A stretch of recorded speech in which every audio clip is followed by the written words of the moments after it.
এছাড়া এর আশেপাশের যে তিনটা গ্রাম রাজাচাপিতলা, টনকি, পুষ্কুনির পাড়, তো এই তিনটা গ্রামই মোটামুটি বেশ উন্নত। প্রতিটা গ্রামই প্রায় ৮-১০টা করে রাস্তা রয়েছে, কিন্তু এই এলাকাটা পড়ে গেছে একদম সাইডে, যে কারণে এখানে খুব একটা রাস্তাঘাটের দেখা নাই।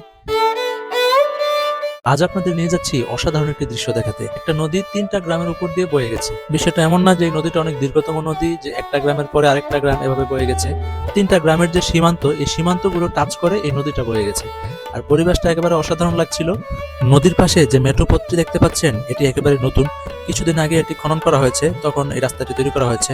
এই মুহূর্তে আমি রাজাচাপিতলা গ্রাম থেকে ক্যামেরার ফোকাসটা ঘুরিয়ে টনকির দিকে নিয়ে যাচ্ছি। এই যে এই ঘুরে গেলাম টনকির দিকে।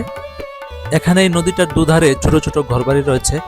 বোঝা যাচ্ছে যে বর্ষা আসলে এখানে অনেক পানি হয়, কারণ প্রতিটা ঘরেই আমি ছোট ছোট নৌকা দেখেছিলাম। বিষয়টা এমন না যে এটা কোনো প্রত্যন্ত অঞ্চলের দৃশ্য। এর আশেপাশের গ্রামগুলো প্রতিটা গ্রামই বেশ উন্নত, কিন্তু এই জায়গাটা পড়েছে প্রতিটা গ্রামের যে সীমান্ত বর্ডার, সেই জায়গাগুলোতে ঘরবাড়ি অনেক কম, যে কারণে এখানে উন্নয়নের ছোঁয়া খুব একটা পড়েনি।